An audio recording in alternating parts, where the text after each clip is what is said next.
Hello everyone, स्वागत है आप सभी का आज की क्लास में। ये हमारी HSSC CET mock test series की सेकंड क्लास है और इस वीडियो के अंदर हम second practice set complete cover up करने वाले हैं। आइए स्टार्ट करते हैं आज के इस वीडियो सेशन को। और बहुत ज़्यादा हेल्पफुल रहने वाला है ये पूरा प्रैक्टिस सेट आपके आने वाले एग्जाम के लिए, क्योंकि इससे आपको पेपर का लेवल और आपकी तैयारी दोनों ही यहाँ पर पता लगने वाली है। आइए स्टार्ट करते हैं हमारे पहले क्वेश्चन के साथ। हमारा सबसे पहला क्वेश्चन है क्वेश्चन नंबर 1। निम्न में से कौन सा खिलाड़ी हरियाणा से संबंधित नहीं है? तो हरियाणा से संबंधित जो खिलाड़ी नहीं है वो है अभिनव बिंद्रा। ठीक है, option D is right. Vijender Singh, Kapil Dev और सुशील कुमार ये हरियाणवी खिलाड़ी हैं। ओके, देखते हैं नेक्स्ट क्वेश्चन। हांसी और तरारी किला 12वीं शताब्दी में किस शासक ने बनवाया था? तो हांसी और तरारी किला जो है बनवाया गया था 12वीं शताब्दी में पृथ्वीराज चौहान के द्वारा। Option D is right. देखते हैं थर्ड क्वेश्चन। हरियाणा के किस भाग में शिवालिक पर्वत श्रेणियां स्थित है? तो हरियाणा के उत्तर पूर्वी भाग में शिवालिक पर्वत श्रेणियां स्थित है। राइट आंसर हो जाएगा ऑप्शन बी। नेक्स्ट क्वेश्चन देखते हैं। शिवालिक की पहाड़ियों से हरियाणा प्रदेश की कौन सी नदी निकलती है? तो शिवालिक की पहाड़ियों से हरियाणा प्रदेश की घग्गर, मारकंडा, टांगरी और ये चारों जो तीनों नदियां हैं वो यहाँ से निकलती है। सो राइट आंसर हो जाएगा ऑप्शन डी। ओके, देखते हैं फिफ्थ क्वेश्चन। महमूद गजनवी ने थानेसर पर कब आक्रमण किया था? तो महमूद गजनवी ने 1014 ईस्वी में थानेसर पर आक्रमण किया था। Right answer option B. Next question है 1947 में भारत के स्वतंत्र होने के पश्चात भी हरियाणा किस भारतीय प्रांत का भाग था? तो हरियाणा जो है वो पंजाब प्रांत का भाग था 1947 में, भारत के स्वतंत्र होने के बाद भी। राइट आंसर हो जाएगा ऑप्शन बी। ओके, देखते हैं seventh question. So question number 7 is Haryana में सीता माता का प्रसिद्ध और पुराना मंदिर कहाँ स्थित है? तो हरियाणा में सीता माता का प्रसिद्ध और पुराना मंदिर स्थित है हिसार के अंदर। Option B is right. Next question है राज्य लोक सेवा आयोग के सदस्यों की नियुक्ति कौन करता है? तो राज्य लोक सेवा आयोग के सदस्यों की नियुक्ति राज्य का राज्यपाल करता है। Option B is right. देखते हैं next question. Question number 9 dash के बनसंतोर वन में हाथी पुनर्वास एवं अनुसंधान केंद्र स्थापित किया जा रहा है। तो ये कहाँ किया जा रहा है? तो ये किया जा रहा है यमुना नगर के बनसंतोर वन में। ठीक है, ओके, नेक्स्ट क्वेश्चन देखते हैं। क्वेश्चन नंबर 10 हरियाणा में पुरुषों द्वारा पहनी जाने वाली जो टोपी होती है उसको क्या कहा जाता है? तो हरियाणा में पुरुष जो टोपी पहनते हैं उसको कहा जाता है खंडका। Option D is right. देखते हैं next question. Question number 11। So our question number 11 is नियम 134A के संबंध में क्या सही है? तो हरियाणा में 134A जो नियम है उसके अकॉर्डिंग जो सही है वो यह है कि यह गरीब छात्रों की स्कूल फीस से संबंधित है और इसे राज्य उच्च न्यायालय ने वैध ठहराया है। सो राइट आंसर हो जाएगा ऑप्शन सी। 1 और 2 दोनों ही यहाँ पर सही है। देखते हैं क्वेश्चन नंबर 12। सो क्वेश्चन नंबर 12 इस निम्न में से हरियाणा का कौन सा लोक नृत्य प्राचीनतम लोक नृत्य है? तो ये है सांग। ठीक है, हरियाणा में जो सांग लोक नृत्य है वो हरियाणा का प्राचीनतम लोक नृत्य माना जाता है। चलिए देखते हैं question number 13। Sir question number 13 is Chaudhary Chhotu Ram एक थे। तो चौधरी छोटू राम एक किसान नेता थे। Option A is right. Next question Punjab एवं हरियाणा उच्च न्यायालय के प्रथम मुख्य न्यायाधीश कौन थे? तो ये थे न्यायमूर्ति Ram Lal. Option A is right. Okay, देखते हैं क्वेश्चन नंबर 15। हरियाणा की प्रसिद्ध बड़खल झील का निर्माण कब किया गया था? तो हरियाणा की प्रसिद्ध बड़खल झील का जो निर्माण है वो किया गया सो फरीदाबाद के अंदर है ये बड़खल झील और इसका निर्माण जो है वो किया गया था 1947 में। ठीक है, और इसके पास जो है अरावली पर्वत श्रृंखला है। ठीक है, सो राइट आंसर यहाँ पर हो जाएगा 1947। ओके, देखते हैं question number 16। Sir question number 16 is मोहर सिंह स्टेडियम जिसको म्यूर स्टेडियम भी बोला जाता है तो हरियाणा के किस जिले में है? तो म्यूर सिंह या मोहर सिंह जो स्टेडियम है वो हरियाणा के फरीदाबाद जिले में है। Option A is right. देखते हैं क्वेश्चन नंबर 17। हरियाणा का रेवाड़ी जिला भारत में निम्न में से किस उद्योग के लिए प्रसिद्ध है? तो ये है पीतल के बर्तन उद्योग में। तो रेवाड़ी में बहुत ज्यादा मात्रा में जो है पीतल के बर्तन जो है वो मिलते हैं। ठीक है, तो उद्योग है वहां पर सो राइट आंसर यहाँ पर हो जाएगा ऑप्शन ए। नेक्स्ट क्वेश्चन देखते हैं, क्वेश्चन नंबर 18, गन्ना उत्पादन में जिलों को घटते क्रम में बताइए। तो गन्ना उत्पादन में जो है घटते क्रम में अगर हम बताएं तो सबसे ज्यादा गन्ना होता है यमुनानगर के अंदर, ठीक है, और देन उसके बाद होता है करनाल, देन अंबाला और देन सोनीपत। सो राइट आंसर हो जाएगा ऑप्शन डी, ठीक है, तो घटते क्रम में है ये। नेक्स्ट क्वेश्चन देखते हैं, क्वेश्चन नंबर 19, औदीच्य ब्राह्मण समाचार पत्र कहाँ से प्रकाशित हुआ था। तो औदीच्य ब्राह्मण समाचार पत्र प्रकाशित हुआ था करनाल से, option A is right. Okay, next question है क्वेश्चन नंबर 20, हॉकी में जानी मानी हस्ती ममता खरब का संबंध हरियाणा के किस जिले से है। तो ममता खरब जो है हरियाणा के रोहतक जिले से संबंधित है, option B is right.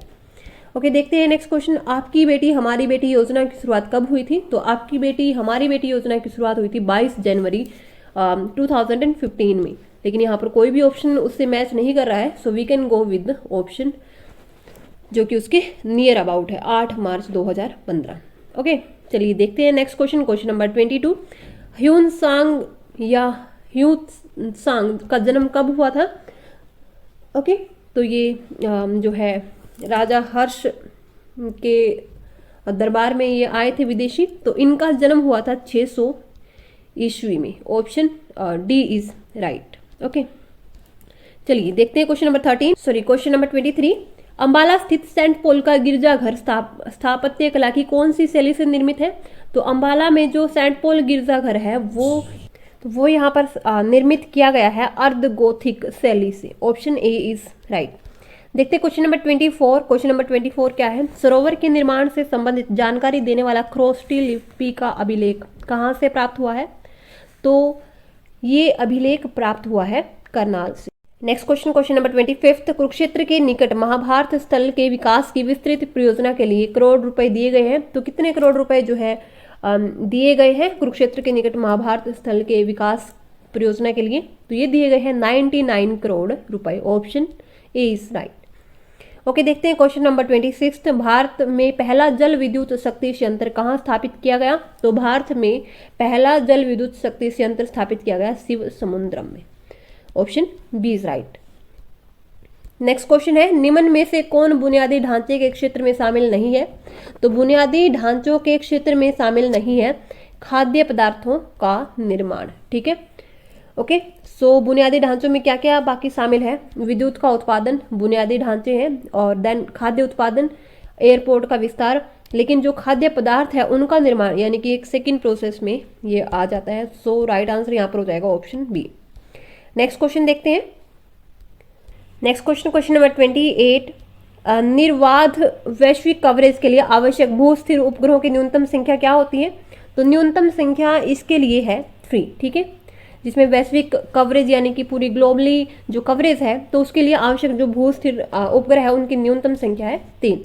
Next question देखते हैं, क्वेश्चन नंबर 29, कार्बन की परमाणु संख्या 6 है, ठीक है, और परमाणु भार इसका 12 है। तो कार्बन के केंद्रक में कितने प्रोटॉन होंगे। तो प्रोटॉन होते हैं Z-A, तो ये हमारा Z है और ये हमारा A है, तो 12 - 6, तो राइट आंसर हो जाएगा 6, ठीक है, option A is right. Okay, देखते हैं क्वेश्चन नंबर 30, निम्न में से कौन चाय पत्तियों के प्रसंस्करण के महत्वपूर्ण कदमों में नहीं है।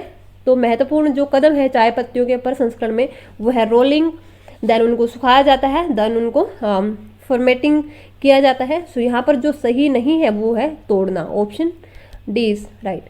नेक्स्ट क्वेश्चन है, मानव हृदय में कक्षा की संख्या या कक्ष जो है वो कितने होते हैं, कितने कक्ष होते हैं, कितने चैम्बर होते हैं। सो ये होते हैं 4। ओके, नेक्स्ट क्वेश्चन है, कार्ल मार्क्स की किताब दास कैपिटल कब प्रकाशित हुई थी। तो कार्ल मार्क्स की किताब दास कैपिटल प्रकाशित हुई थी 1867 में, option C is right. Next question है, विश्व स्वास्थ्य संगठन का मुख्यालय कहाँ स्थित है। तो यह है जिनेवा के अंदर, option C is right. Next question है, निम्न में से कौन सा कथन सुमेलित नहीं है। तो जो कथन सुमेलित नहीं है वो है जीव मिल्खा सिंह जो कि फुटबॉल से संबंधित नहीं है, सानिया मिर्जा टेनिस से, साइना नेहवाल बैडमिंटन से, विश्वनाथन आनंद शतरंज के खिलाड़ी है। सो राइट आंसर यहाँ पर हो जाएगा जीव मिल्खा सिंह जो कि फुटबॉल के खिलाड़ी नहीं थे। ओके, नेक्स्ट क्वेश्चन है, पौधों में प्रकाश संश्लेषण के दौरान कौन सी गैस उत्पन्न होती है। तो पौधों में प्रकाश संश्लेषण के दौरान ऑक्सीजन गैस जो है उत्पन्न होती है और CO2 गैस जो है यूज की जाती है। नेक्स्ट क्वेश्चन है, निम्न में से कौन सी गैस फुटबॉल ब्लेडर में बहुत जल्दी बाहर आ जाती है? तो जो गैस बाहर आ जाती है that is hydrogen, option B is right. Next question है, बिना किसी भौतिक संपर्क के एक दूरी से एक वस्तु के बारे में जानकारी इकट्ठा करना, इस तकनीक को क्या कहा जाता है? तो इस तकनीक को कहा जाता है दूरस्थ संवेदन। ठीक है, ऑप्शन ए इज राइट। देखते हैं नेक्स्ट क्वेश्चन, क्वेश्चन नंबर 38, मानव शरीर के किस अंग में सबसे ज्यादा हड्डियों की संख्या होती है? तो मानव शरीर के हाथ में सबसे ज्यादा हड्डियों की संख्या होती है, option A is right. Next question है, भारत में उन फसलों के नाम बताइए जो मई जून के मौसम में चावल और मोटे अनाज जैसी प्रमुख फसलों के साथ आती हैं। तो इन मौसमी फसलों का नाम है जायद फसल, जो कि मई जून के मौसम में जो है यहाँ पर बोई जाती है। नेक्स्ट क्वेश्चन, निम्न में से कौन सा प्रस्ताव केंद्रीय बजट से संबंधित है?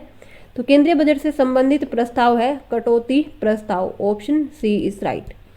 ओके, देखते हैं क्वेश्चन नंबर 41, तीसरी प्रो कबड्डी की विजेता कौन है? तो तीसरी प्रो कबड्डी की विजेता रहे हैं Patna pirates, option C is right. Next question है, थॉमस कप किस खेल से संबंधित है? तो थॉमस कप संबंधित है बैडमिंटन से, option A is right. Next question है, एड्स उत्पादक वायरस किस वर्ष पृथक हुई थी? तो ये हुई थी 1983 में, option C is right. Next question है, ड्राइविंग करते समय पुलिस जो है नशे की परीक्षण के लिए किस चीज का प्रयोग करते हैं? तो पुलिस के द्वारा किस चीज का प्रयोग किया जाता है ताकि नशे का परीक्षण जो है वो कर सके? तो ये किया जाता है पोटेशियम डाइक्रोमेट सल्फ्यूरिक एसिड। ठीक है, और इसकी हेल्प से पता लग जाता है कि जो ड्राइवर है वो ड्राइविंग करते समय नशे की हालत में है या नहीं। सो राइट आंसर हो जाएगा पोटेशियम डाइक्रोमेट सल्फ्यूरिक अम्ल। नेक्स्ट क्वेश्चन है, कॉपर को किसके द्वारा शुद्ध किया जाता है? तो कॉपर को शुद्ध किया जाता है रोस्टिंग के द्वारा, option A is right. Okay, देखते हैं question number 46। So question number 46 is, ऊपर से देखने पर पानी की टंकी किस वजह से कम गहरी लगती है? तो ऊपर से देखने पर जो पानी की टंकी है वो अपवर्तन के कारण जो है कम गहरी लगती है, यानी कि रिफ्रैक्शन ऑफ लाइट। ओके, क्योंकि लाइट जो है वो एक माध्यम से दूसरे माध्यम में हवा से पानी में एंटर करती है, तो जो है वो अपने पास से डिफ्लेक्ट हो जाती है। नेक्स्ट क्वेश्चन है, भारत के किस राज्य में प्रति व्यक्ति आय सबसे कम है? तो भारत के बिहार राज्य में प्रति व्यक्ति आय सबसे कम है, गिवन ऑप्शंस में। नेक्स्ट क्वेश्चन है, कोई शरीर गर्मी को अधिकांश अवशोषित कर लेते हैं जब वह जो काली और कठोर होता है। ठीक है, तो जब जो शरीर है काला और कठोर हो तो वो गर्मी को अवशोषित कर लेता है, क्योंकि जो ब्लैक जो कलर है वो यहाँ पर हीट को अब्जॉर्ब करता है। ओके, नेक्स्ट क्वेश्चन है क्वेश्चन नंबर 49, सिंथेटिक डिटर्जेंट किसके द्वारा बनाया जाता है? तो सिंथेटिक डिटर्जेंट बनाया जाता है sodium salt of benzene sulphonic अम्ल। ठीक है, sodium salt of benzene sulphonic अम्ल के द्वारा बनाया जाता है सिंथेटिक डिटर्जेंट, जिसको हम सर्प भी बोलते हैं। नेक्स्ट क्वेश्चन है, अधिकेंद्र शब्द किस से संबंधित है? तो अधिकेंद्र शब्द जो संबंधित है भूकंप से है, option A is right. Next है, भारत के संविधान में सामाजिक न्याय के उद्देश्य का स्पष्टीकरण कहाँ है? तो ये है प्रस्तावना के अंदर, option D is right. Next question है, सारे जहां से अच्छा हिंदुस्तान हमारा गीत किसके द्वारा लिखा गया है? तो ये गीत लिखा गया है मोहम्मद इकबाल के द्वारा, option C is right. Okay, देखते हैं नेक्स्ट क्वेश्चन, भारतीय संविधान की प्रस्तावना में धर्मनिरपेक्ष शब्द किस संशोधन द्वारा जोड़ा गया था? तो ये जोड़ा गया था 42वें संविधान संशोधन के द्वारा, ऑप्शन बी इज राइट। देखते हैं नेक्स्ट क्वेश्चन, क्वेश्चन नंबर 54, निम्न में से कौन पारिस्थितिकी तंत्र में दिशाहीन प्रवाह को दर्शाती है? तो ये दर्शाती है ऊर्जा, option B is right. Next question है, निम्न में से किसने सभी तीनों राउंड ऑफ टेबल में भाग लिया था? तो ये लिया था BR अम्बेडकर ने, option A is right. Next question है, पूर्ण रोजगार की स्थिति कब और कहाँ संभव है? तो पूर्ण रोजगार की स्थिति ऑप्शन है जहां अनैच्छिक बेरोजगारी न हो। नेक्स्ट हमारे ऑप्शन है जहां अनैच्छिक बेरोजगारी हो, नेक्स्ट जहां स्वैच्छिक बेरोजगारी न हो, और जहां स्वैच्छिक बेरोजगारी हो। तो यहाँ पर राइट आंसर हो जाएगा जहां अनैच्छिक बेरोजगारी हो। तो उस कंडीशन में जो है यहाँ पर पूर्ण रोजगार की स्थिति संभव हो सकती है। ओके, नेक्स्ट क्वेश्चन देखते हैं। एक फ्यूज तार बनी होती है, तो एक फ्यूज तार बनी होती है टिन और लेड की मिश्र धातु से। ठीक है, तो टिन और लेड की मिश्र धातु से एक फ्यूज तार को बनाया जाता है। नेक्स्ट क्वेश्चन देखते हैं। नेक्स्ट क्वेश्चन है, सभी सूक्ष्म जीवों में कौन सबसे अनुकूलनीय और बहुमुखी है? तो सभी सूक्ष्म जीवों में जो वायरस है वो सबसे अनुकूलनीय और बहुमुखी प्रतिभा का है। सो राइट आंसर हो जाएगा वायरस। नेक्स्ट क्वेश्चन देखते हैं। भारत का सबसे ऊंचा बांध भाखड़ा कहाँ पर बना हुआ है? तो भारत का सबसे ऊंचा बांध भाखड़ा बांध ये बना हुआ है सतलुज नदी पर। Option C is right. Next question है, सिकंदर और पोरस की सेना ने किस नदी के विपरीत डेरा लगाया था? तो ये लगाया था झेलम नदी के विपरीत। Option B is right. Okay, so अब हमारे रीजनिंग के क्वेश्चन आइए देखते हैं। सबसे पहला क्वेश्चन, तो सबसे पहले हमारे पास JLNP से रिलेटेड है, OMKI से, इसी तरीके से SUWY किससे रिलेटेड होगा? तो अगर हम JLNP का रिलेशन देखते हैं OMKI के साथ, तो यहाँ पर हमें दिखेगा J से अगर हम 1 माइनस करते तो हमारे पास क्या आता है I, L से 1 माइनस करते हैं तो K, N से 1 माइनस करते हैं तो M, और P से 1 माइनस करते हैं तो O। ठीक है, तो यानी कि हमें लास्ट वर्ड के साथ यहाँ पर मैच करना है। ओके, तो अब हम देखते हैं, जैसे Y से S से अगर हम 1 माइनस करेंगे तो हमारा क्या होगा? R होगा। ठीक है, उसके बाद U से एक माइनस करेंगे तो हमारा क्या होगा? T होगा। और देन अगर हम W से एक कम करेंगे तो क्या होगा? V, और Y से एक कम करेंगे तो क्या होगा? X। तो हमारा राइट आंसर क्या हो जाएगा? XVTR। Option D is right.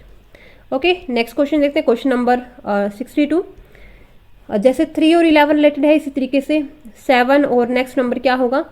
तो अगर हम करते हैं यहाँ पर 3 का स्क्वायर, ठीक है, 9, और 9 + 2 11, इसी तरीके से 7 का स्क्वायर और प्लस करेंगे हम 2, तो ये होगा 49 + 2 is 51। So right answer is option C.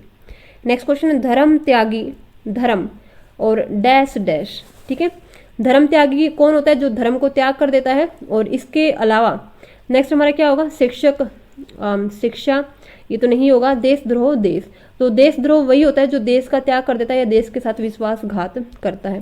So right answer यहाँ पर हो जाएगा ऑप्शन बी। नेक्स्ट क्वेश्चन देखते हैं। नीचे दिए गए जो शब्द है वहां पर हमें जो है विषम शब्द को चूज करना है। तो हमारे ऑप्शन है हिमाद्री, शिवालिक, कांडला और हिमाचल। तो जो हिमाद्री, शिवालिक और हिमाचल है ये सभी बेसिकली हिमालय की पर्वतमालाएं हैं। जो कांडला है वो एक बंदरगाह है जो कि गुजरात के अंदर है। सो ये जो है विषम है। ऑप्शन सी यहाँ पर सही हो जाएगा, कांडला। नेक्स्ट है, यहाँ पर एक सीरीज दी हुई है जिसको हमें फुलफिल करना है।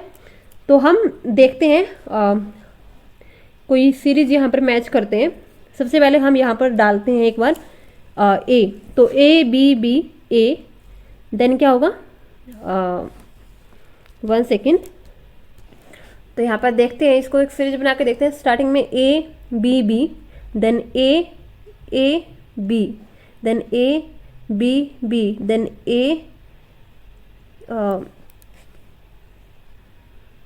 ABB, then AAB, okay, then ABB। तो ये हमारा कुछ इस तरीके से होगा। सबसे पहले हमारा आएगा A, देन हमारा again A, then B, B, then again B, और देन अगेन हमारा B। तो A B B और B B। ठीक है, सो राइट आंसर हो जाएगा option C. Okay, next question देखते हैं। एक पुलिसकर्मी अपनी पुलिस चौकी छोड़कर 4 किलोमीटर दक्षिण की तरफ A बिंदु से आवाज सुनकर उस जगह पर पहुंचने के लिए निकलता है। जगह पर पहुंचने के पश्चात वह एक और तेज आवाज सुनकर अपने बाएं और 4 किलोमीटर B बिंदु तक पहुंच जाता है। फिर वह B से फिर 4 किलोमीटर C तक पहुंचता है और उसे वापस अपनी पुलिस चौकी तक पहुंचने के लिए किस दिशा में जाना होगा? तो एक बार हम देख लेते हैं, डायरेक्शन राइट कर लेते हैं। So east, west, north and south. Okay, तो मान लीजिए कि स्टार्टिंग में वो इस पॉइंट पर है, ठीक है, और दिस इज पॉइंट ए। अब वो यहाँ से दक्षिण की तरफ जाता है और 4 किलोमीटर, ठीक है, मान लीजिए इस पॉइंट पर वो पहुंच गया है। अब यहाँ से वो क्या करता है, यहाँ से तेज आवाज सुनता है और बाएं मुड़ता है, तो बाएं इसका ये होगा, और यहाँ पर फिर अगेन ये 4 किलोमीटर चलता है और बी बिंदु पर पहुंच जाता है। ठीक है, फिर से यहाँ से क्या करता है, वो अपना बाएं मुड़ता है और इसका बाएं क्या होगा, ऊपर की तरफ ठीक है। अगेन ये 4 किलोमीटर चलता है और सी पॉइंट तक पहुंच जाता है, ठीक है। अब उसे वापस अपनी पुलिस चौकी यानी कि ए पॉइंट पर पहुंचने के लिए किस दिशा में जाना होगा, तो ऑब्वियस सी बात है उसे जो है वेस्ट डायरेक्शन में जो है जाना होगा, यानी कि पश्चिम की तरफ जाना होगा। सो राइट आंसर हो जाएगा ऑप्शन डी, पश्चिम। ओके, देखते हैं हमारा next question, question number 67। So question number 67 is यदि plus equals to minus, minus equal to multiply, divide equal to plus और इस तरीके से, तो हमें गिवन इक्वेशन को सोल्व करना है। तो 15 माइनस की जगह पर हमारा क्या है, माइनस इक्वल टू है मल्टीप्लाई, तो माइनस की जगह पर हम क्या करेंगे 3, प्लस किसके इक्वल है, प्लस इक्वल्स टू माइनस, तो माइनस क्या हो जाएगा 10, ठीक है। और मल्टीप्लाई इक्वल्स टू है हमारा डिवाइड, तो डिवाइड 5 हो जाएगा, और डिवाइड इक्वल्स टू है हमारे पास प्लस, यानी कि प्लस 5 हो जाएगा। तो सबसे पहले हम क्या करेंगे, हम जो है डिवाइड को सोल्व करेंगे। तो 15 multiply 3 as it is, minus 10 divide 5, तो क्या होगा ये 2 और देन अगेन प्लस 5। ओके, तो 15 मल्टीप्लाई 3 माइनस 2 प्लस 5, यानी कि 15 मल्टीप्लाई 2 इज 45, तो माइनस 2 प्लस 5, तो ये क्या हो जाएगा 45 plus 5 is 50, 50 minus 2 is 48। So right answer हो जाएगा 48, option C is right. Okay, चलिए देखते हैं नेक्स्ट क्वेश्चन, TROKFZ, और इसी तरीके से नेक्स्ट नंबर क्या होगा, तो T से R जाते हैं तो T क्या है 20 और R 18, माइनस 2 का डिफरेंस है, R और O में R 18 O 15, तो माइनस 3 का डिफरेंस है, O और K में डिफरेंस है यहाँ पर K 11 और O 15 माइनस 4, और K से F जो डिफरेंस होगा माइनस 5, और F से Z का डिफरेंस कितना है माइनस 6, और Z से जो नेक्स्ट डिफरेंस होगा यानी कि ठीक है माइनस 7 का डिफरेंस होगा। तो Z के बाद Z कितना होता है 26, और 7 का डिफरेंस किस तरीके से आएगा, यानी कि 19 से, और 19 पे नंबर होता है S, ठीक है। सो राइट आंसर हो जाएगा हमारा ऑप्शन ए S। चलिए देखते हैं नेक्स्ट क्वेश्चन, निम्नलिखित में से कौन सी आकृति शिक्षक, कवि और स्नातक के बीच जो है संबंध दर्शाती है, ठीक है। तो जो शिक्षक, कवि और स्नातक है वो यहाँ पर रिलेटेड हो जाएगा हमारे बी फिगर से, ठीक है। ओके, तो जो शिक्षक है वो कवि भी हो सकता है और स्नातक भी हो सकता है, ग्रेजुएट भी हो सकता है। इसी तरीके से स्नातक जो है वो कवि भी हो सकता है, शिक्षक भी हो सकता है, तो ये तीनों एक दूसरे से इंटर रिलेटेड होंगे। नेक्स्ट क्वेश्चन देखते हैं, क्वेश्चन नंबर 70। तो नीचे दी गई आकृति को कागज को मोड़कर काटने और खोलने के पश्चात वह किस उत्तर आकृति के जैसा दिखाई देगा। तो सबसे पहले हमें क्या करना है, पहले इसको जो है इस तरीके से फोल्ड किया, देन इसको ये कुछ इस तरीके की हो गई, देन फिर इसको इस तरीके से फोल्ड किया, और लास्ट में इसमें जो 2 होल है वो कर दिए। अब हम क्या करेंगे, जैसे इसको ओपन करेंगे तो हम इसको इस साइड ओपन करेंगे, और इस साइड ओपन करने के बाद जो पास का सर्कल है वो पास की तरफ होगा, और जो दूर का सर्कल है वो यहाँ पर होगा, ठीक है। तो यानी कि हमने इसको ऐसे तो ओपन कर दिया, अब हम इसको ऐसे ओपन करेंगे, ठीक है, ऊपर की तरफ, ठीक है। ऊपर की तरफ जैसे ही हम इसको ओपन करेंगे तो यहाँ पर 2 होल ऑलरेडी है, ठीक है। तो क्या होगा, जैसे इसको ओपन करेंगे तो दूर की होल दूर और पास का होल पास, ये दोनों दूर है, तो यहाँ पर इस कॉर्नर पे ये दोनों होल हो जाएंगे, ठीक है। तो यानी कि 2 यहाँ पर, 2 यहाँ पर, 2 यहाँ पर, 2 यहाँ पर, तो इस तरीके से हमारा राइट आंसर होगा, that is option A is right. Okay, so हमारा नेक्स्ट क्वेश्चन है क्वेश्चन नंबर 71। 10 महिलाएं और एक कार्य को 7 दिन में पूरा कर सकती हैं, और 10 बच्चे 14 दिन में यह कार्य पूरा करते हैं, तो 5 महिलाएं और 10 बच्चों को यह कार्य पूरा करने में कितने दिन लगेंगे। तो जैसे हम देखते हैं कि 10 वुमेन 7 दिन में किसी काम को पूरा करती है, और उसी काम को 10 बच्चे जो है वो 14 दिन में पूरा करते हैं, तो काम बराबर है, इसीलिए जो 10 वुमेन है वो 7 दिन में करती है, और 10 जो बच्चे हैं वो 14 दिन में काम को पूरा करते हैं। तो यहाँ से अगर हम देखें तो 10 से 10 कट हो जाएगा, 7 1 जा 7, 7 2 जा 14, तो यानी कि एक वुमेन जो एफिशिएंसी है एक वुमेन की वो 2 बच्चों के बराबर है, यानी कि एक वुमेन 2 बच्चों के बराबर काम कर रही है। ओके, तो 1 वुमेन इक्वल टू 2 चिल्ड्रन। तो अब क्या है, 5 महिलाएं 10 बच्चों और 10 बच्चे यह काम कितने दिन में पूरा करेंगे, तो 5 महिलाएं हैं और 10 बच्चे हैं, ठीक है, और बताना है कि कितने दिन में काम पूरा करेंगे। तो 5 वुमेन, एक वुमेन 2 चिल्ड्रन के बराबर है, तो 5 वुमेन कितने की बराबर हो जाएगी, 10 बच्चों के प्लस 10 बच्चे पहले हैं, यानी कि बच्चे कितने हो गए 20, ठीक है। अब 10 बच्चे 14 दिन में काम पूरा कर रहे थे, ठीक है, 14 दिन में काम पूरा कर रहे थे, तो 20 बच्चे कितने दिन में काम पूरा करेंगे? मेंबर बढ़ गए हैं तो काम जो है हाफ हो जाएगा। 10 बच्चों को 14 दिन में करना पड़ रहा था, तो 10 बच्चे और आ गए, अब काम कितने दिन में हो जाएगा? 7 दिन में। ठीक है, सो ऑप्शन बी बिल्कुल सही हो जाएगा, 7 डेज। नेक्स्ट क्वेश्चन देखते हैं, क्वेश्चन नंबर 72। सो नेक्स्ट क्वेश्चन है, सोने और चांदी की 50 ग्राम की मिश्र धातु में 80% सोना है, यानी कि धातु कितनी है? 50 ग्राम, और सोना कितना है उसमें? 80%। ठीक है, सोने की वह मात्रा जिसका इस धातु में मिश्रण करने पर इसमें 95% सोना प्राप्त हो सके। तो यानी कि हमें जो 95% सोना इसमें करना है, अभी प्रेजेंट में 80% है, तो हमें बताना है कि इसमें कितनी जो धातु है वो यहाँ पर ऐड करनी पड़ेगी। ठीक है, ताकि जो सोना है वो 95% बढ़ सके। ठीक है, तो मान लेंगे हम स्टार्टिंग में वेट कितना है? 50 ग्राम है। ठीक है, 50 ग्राम है और 50 ग्राम का 80% सोना है, तो इसका मतलब कितना सोना हुआ? 80% क्या होगा 50 ग्राम का? 0.58 या 40, यानी कि 40 ग्राम जो है इसमें सोना है। ठीक है, 40 ग्राम सोना है। मान लिया कि हमने एक्स धातु इसमें मिक्स कर दी। ठीक है, अब धातु कितनी होगी? 50 पहले थी और एक्स और, तो 50 + एक्स। ठीक है, धातु हो गई, और यहाँ पर सोना कितना बढ़ गया? 40 पहले था, अब एक्स ज़्यादा हो गया। ठीक है, और ये किसके बराबर होगा? अब जैसे ही एक्स ऐड की है तो ये 95% सोना हो गया इसमें, और ये बराबर किसके हो गया? सोना कितना हो गया? अब पहले 80% इतना था, एक्स बढ़ने के बाद 95% हो गया। ठीक है, तो अब हमें सिंपली इस इक्वेशन को सोल्व करना है। किस इक्वेशन को? x + 15 × 95/100 = 40 + x। ठीक है, तो सोल्व करते हैं इसको। क्या होगा हमारे पास? 50 + x, ओके, मल्टीप्लाई 95/100 = क्या होगा?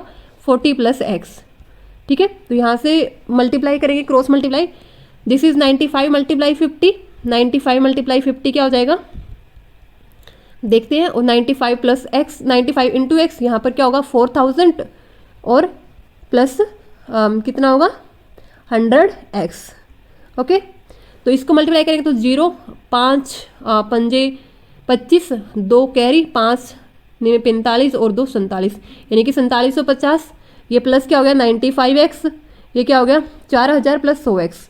इसको इधर साइड लेके आएंगे x को, और 4000 को इस साइड लेके आएंगे, तो 4750 में से 4000 माइनस करेंगे, क्या बचेगा? 750। ठीक है, वहाँ पे क्या होगा? 100 - 95 क्या हो जाएगा? 5x, यानी कि x की वैल्यू क्या आएगी? 750/5। ठीक है, 15 पंजे 75, तो 150 ग्राम, यानी कि x हमने कितना ऐड किया है? 150 ग्राम, यानी कि जो धातु ऐड की है ताकि जो सोना है वो 95% हो उसके, तो ये थी 150 ग्राम। ठीक है, चलिए देखते हैं next question, question number 73। So question number 73 is, एक थैले में 5 रुपये, 2 रुपये और 1 रुपये के सिक्के हैं जिनका योग 410 है। सिक्कों की संख्या का अनुपात दिया हुआ है 4:6:9। थैले में 2 रुपये के सिक्कों की संख्या हमें बतानी है कितनी होगी। ठीक है, तो पहले जो अनुपात दिया हुआ है 4:6:9 ये दिया हुआ है, इसको हम क्या कर लेते हैं? चेंज कर लेते हैं किसमें? रुपीज़ में। ठीक है, तो जैसे कि हमें पता है कि 5, मान लीजिए कि हर एक के जो है सिक्के x है, तो कितना हो जाएगा? 4 × x, यानी कि 5 रुपये के x सिक्के हैं, 6 रुपये के मतलब x सिक्के हैं, और 9 रुपये के भी कितने हैं? x सिक्के, तो 9x, 4x, 6x और 9x हो गया ये। ठीक है, अब एक सिक्के की, जो एक सिक्का है उसकी कीमत कितनी है? 5 है, तो 4x की कीमत कितनी हो जाएगी? 4 और 5 या 20x। ठीक है, इसकी कितनी हो जाएगी? 6 दूनी 12x, और इसकी क्या हो जाएगी? 9 एकम 9x। ठीक है, और तीनों को ऐड करेंगे तो टोटल कितना दिया हुआ है? वैल्यू 410, यानी कि 20, 12, 32, 32 और 9 41, 41x बराबर कितना हो जाएगा? 410, यानी कि x की वैल्यू कितनी हो गई? x की वैल्यू क्या आ गई हमारे पास? 10। ठीक है, यानी कि हर एक के 10-10 सिक्के थे। ओके, अब अगर हम बात करें, सबसे पहले हमें क्या बताना है? 2 रुपये के सिक्कों की संख्या। 2 रुपये के सिक्के हमारे पास कितने थे? तो 2 रुपये के सिक्के हमारे पास संख्या थी इसकी 6 × 2 12x थी। ठीक है, यानी कि टोटल कीमत कितनी थी 2 रुपये के सिक्कों की? 12x थी, तो 12 × 10, यानी कि टोटल 2 की मिलके 120 हो रहे थे। अब 120 होंगे तो 2 रुपये के सिक्के कितने होंगे? 2 रुपये के सिक्के होंगे 60, तभी तो जाके 2 के 60 सिक्के 120 हो जाएंगे। सो राइट आंसर यहाँ पर क्या हो जाएगा? 60। ठीक है, देखते हैं answer, option C. I hope कि आप लोगों को समझ में आया होगा। नेक्स्ट देखते हैं क्वेश्चन नंबर 74। सो क्वेश्चन नंबर 74, कुछ व्यक्ति मिलकर किसी काम को 60 दिन में पूरा करते हैं। यदि 8 व्यक्ति और शामिल हो जाएं और तो काम पूरा करने में 10 दिन कम लगेंगे। आरंभ में कितने व्यक्तियों ने काम जो है शुरू किया था। ठीक है, तो मान लीजिए कि स्टार्टिंग में एक्स आदमी थे और एक्स आदमी कितने दिन में काम पूरा कर रहे थे, 60 दिन में। ठीक है, और अब एक आदमी हो तो कितने दिन में पूरा करेगा, उसको ज़्यादा टाइम लगेगा, 60 मल्टीप्लाई एक्स में। ठीक है, अब उसके बाद 8 व्यक्ति और ऐड हो गए, तो पहले एक्स थे तो अब कितने हो गए, एक्स प्लस 8। और काम कितने दिन में हो रहा है, पहले 60 दिन में हो रहा था, अब 10 दिन कम यानी कि 50 दिन में हो रहा है। ठीक है, एक्स प्लस जो 8 आदमी है वो 50 दिन में कर रहे हैं, तो एक आदमी कितने दिन में करेगा, 50 मल्टीप्लाई एक्स प्लस 8। ठीक है, अब जो एक आदमी है उसकी एफिशिएंसी तो सेम रहेगी। पहले एक आदमी 60 एक्स दिन में काम कर रहा था, अब एक आदमी 50 मल्टीप्लाई एक्स प्लस 8 में काम कर रहा है, यानी कि एफिशिएंसी दोनों बराबर होनी चाहिए। ये और ये इक्वेट करेंगे हम, यानी कि हम क्या इक्वेट करेंगे, 60x बराबर क्या होगा हमारा 50 मल्टीप्लाई एक्स प्लस 8 ये होगा। ठीक है, तो यहाँ से 60x equal to 50x plus 50 8 400। ठीक है, तो यहाँ से माइनस करेंगे तो 10x बराबर 400 और x की वैल्यू क्या हो जाएगी 40, यानी कि स्टार्टिंग में आदमी कितने थे, 40 थे। ओके, क्योंकि x हमने स्टार्टिंग में आदमी लिए थे। नेक्स्ट क्वेश्चन है क्वेश्चन नंबर 75। सो क्वेश्चन नंबर 75 में क्या है, एक बेईमान व्यापारी वस्तु का क्रय मूल्य पर बेचने का जो है दावा करता है, पर वह 1 किलोग्राम बाहर की जगह 950 ग्राम बाहर का इस्तेमाल करता है, यानी कि बोलता है कि 1000 ग्राम है लेकिन एक्चुअल में देता है 950 ग्राम। ठीक है, तो उसका लाभ प्रतिशत हमें ज्ञात करना है। तो मान लीजिए कि ट्रू वेट कितना है, ट्रू वेट है 1 किलो या फिर हम मान लेते हैं 1000 ग्राम। ठीक है, और फॉल्स वेट कितना है, मतलब बता रहा है 1000 लेकिन वेट कितना दे रहा है 950 ग्राम। ठीक है, अब जो एरर है वो इनमें कितना है, यानी कि कितने प्रतिशत की कमी कर रहा है वो, यानी कि 50 ग्राम जो है वो कम यहाँ पर दे रहा है एक्चुअल से। तो गेन प्रतिशत हमें बताना है, लाभ प्रतिशत या गेन प्रतिशत इसको हम बोल सकते हैं। तो गेन प्रतिशत का फॉर्मूला होता है एरर, ठीक है, डिवाइड बाय जो उसका ट्रू वेट है, ट्रू वेट मल्टीप्लाई हम करेंगे 100। ट्रू वेट में से हम क्या करेंगे, एरर को माइनस करेंगे और मल्टीप्लाई करेंगे हम 100 से। तो एरर कितना है 50, ट्रू माइनस एरर कितना होगा, ट्रू है 1000 और एरर है 50, तो मतलब कि 950 हो जाएगा मल्टीप्लाई 100। तो हम क्या करेंगे, जो एरर है 50 है और ट्रू वेट माइनस एरर कितना हो जाएगा 950, मल्टीप्लाई करेंगे हम 100 से।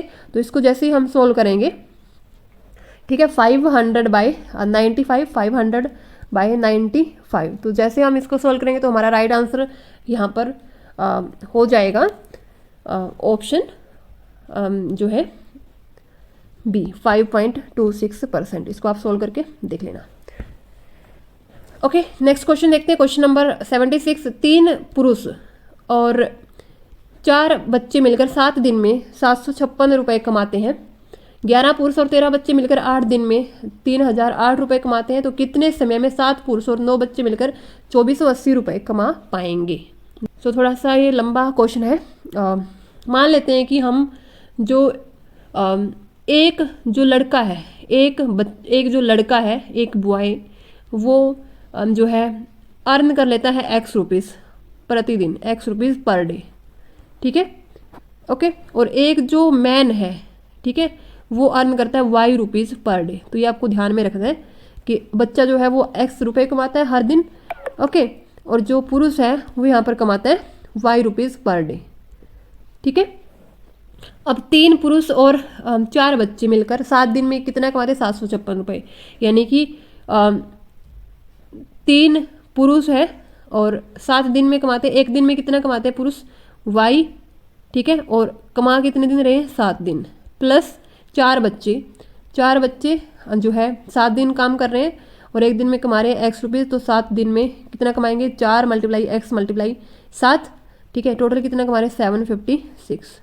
ओके, इसी तरीके से 11 पुरुष और 13 बच्चे, तो 11 पुरुष एक दिन में 11 पुरुष कितने कमा रहे हैं वाई, ठीक है, और 13 बच्चे जो है 8 दिनों में, तो 8 दिन काम कर रहे हैं। इसी तरीके से 13 बच्चे एक दिन में कमा रहा है एक्स और लगातार कर रहे हैं 8 दिन काम और कमा रहे हैं 3008 रुपये। ठीक है, तो बेसिकली हमें क्या करना है, यहाँ पर 7 को कट कर देना है थ्रू आउट और यहाँ पर 8 को थ्रू आउट कट कर देना है। तो इसको सोल्व करने के बाद हमारी इक्वेशन कुछ इस तरीके की आएगी। मैं आपको बता देती हूँ किस तरीके की हमारी इक्वेशन आएगी। तो ये इक्वेशन हमारी कुछ इस तरीके की होगी, 4x plus 3y equal to 108, और नेक्स्ट है हमारा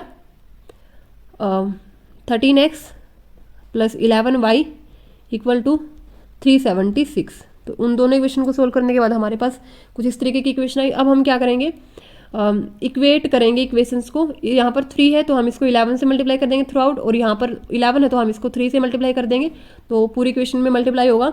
और फिर हम इन टर्म्स को कैंसिल करेंगे, जो टर्म हमारे पास कट रही है उनको हम काट देंगे, जो नहीं कट रही है उनको हम छोड़ देंगे। ठीक है, तो जैसे हम इसको सोल्व करेंगे, this is 44x, this is 33y, और यहाँ पर मल्टीप्लाई करने के बाद 1188 हो जाएगा, और इस तरीके से यहाँ पर 39x, यहाँ पर 33y, और यहाँ पर 1128 हो जाएगा। तो जैसे हम इनको माइनस करेंगे तो यहाँ पर सिर्फ बचेगा हमारे पास 44 में से 39 माइनस करें तो 5x, ये कट हो जाएगा, और यहाँ पर बचेगा 60। ठीक है, तो x की वैल्यू हमारे पास क्या आएगी, 12। ठीक है, तो x वो टर्म है जो बच्चे हैं वो हर दिन कमा रहे हैं, यानी कि हर बच्चा 12 रुपये कमा रहा है प्रतिदिन।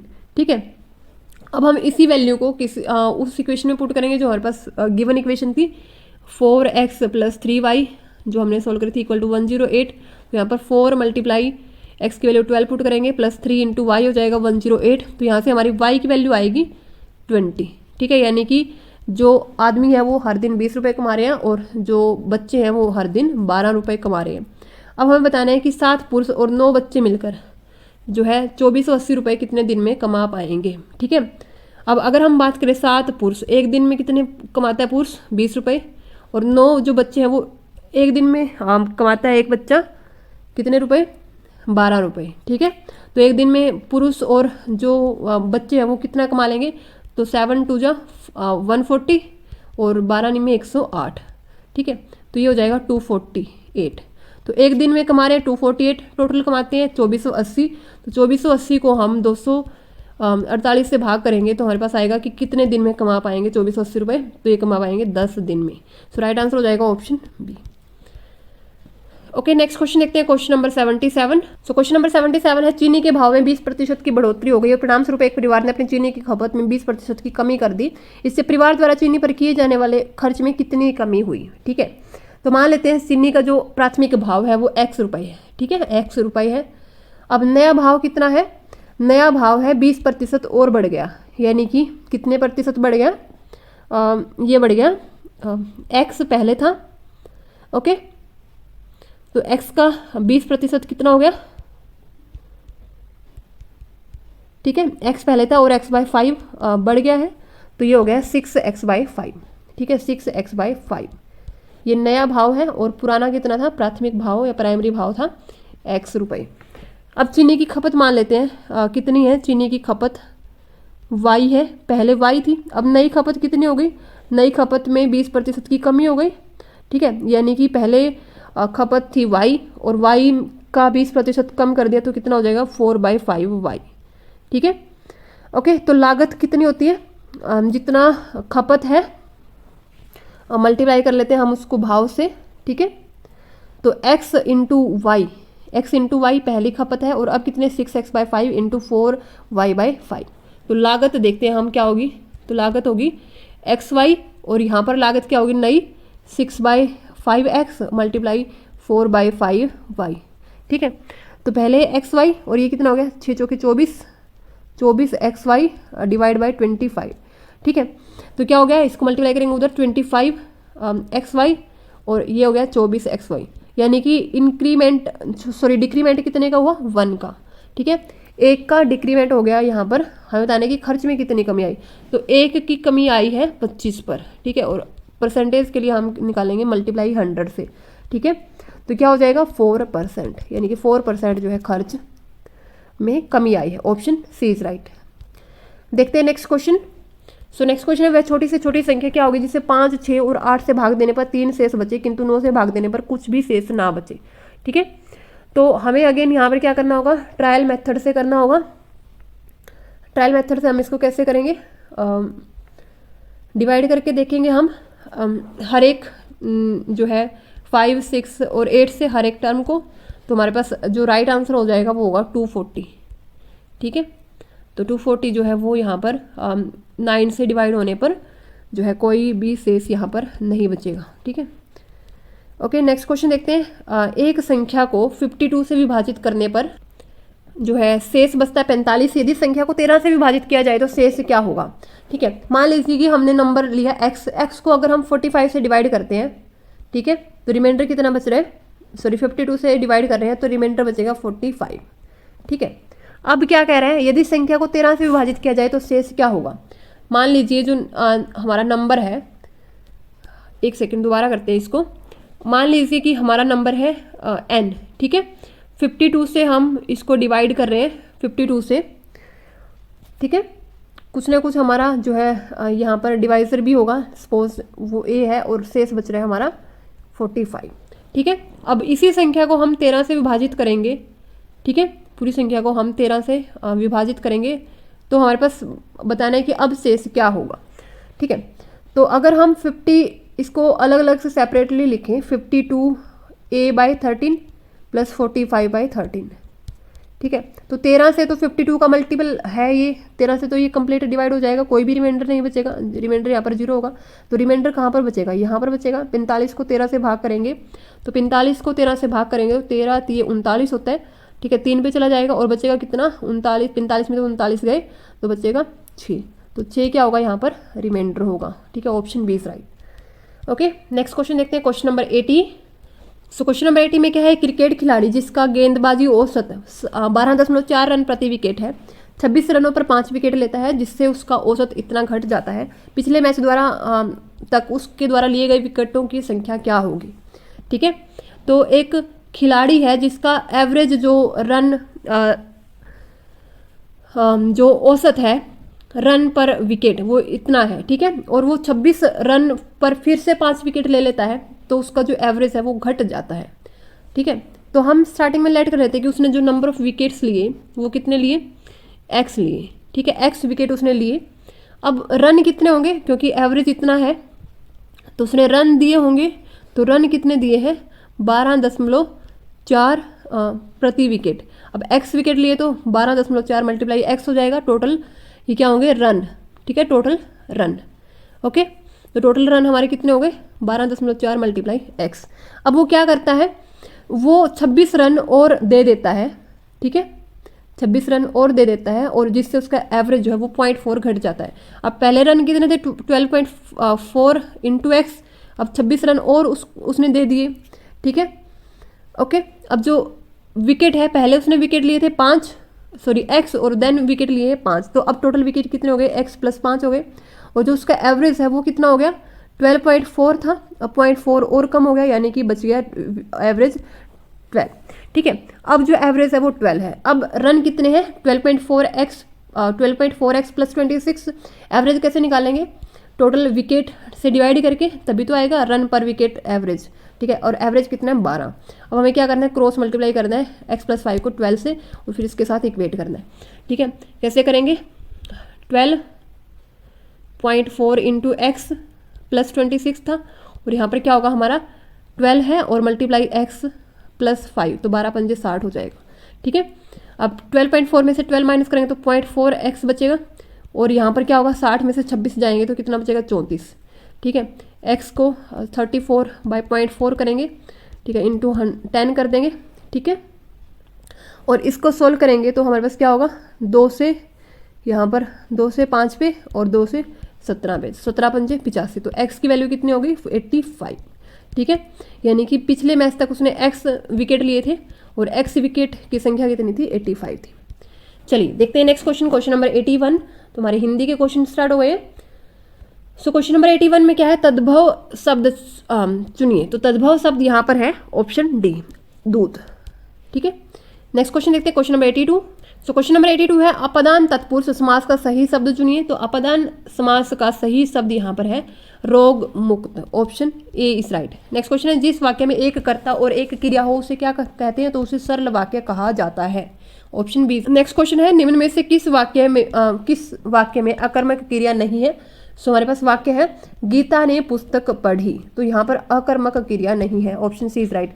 नेक्स्ट क्वेश्चन है उर्दू का उपसर्ग है, तो उर्दू का उपसर्ग है बे, option C is right. Next question है पेट की आग के लिए एक शब्द होता है, तो उससे कहा जाता है जठराग्नि, ठीक है।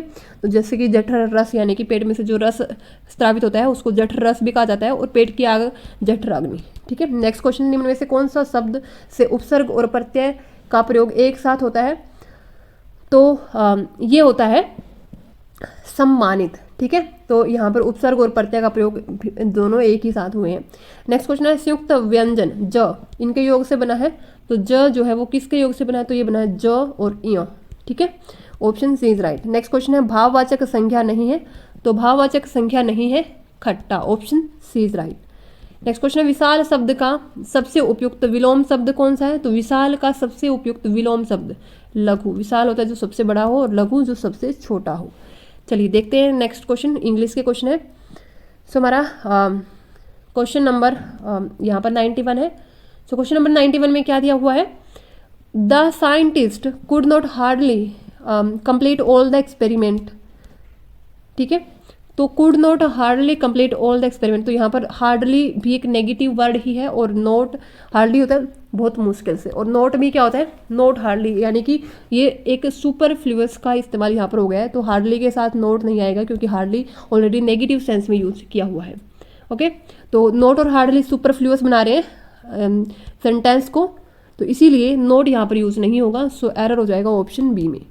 नेक्स्ट है I am very thirsty so give me little water to drink, तो लिटिल का मतलब होता है बिल्कुल नथिंग, यानी कि कुछ भी ना, ठीक है।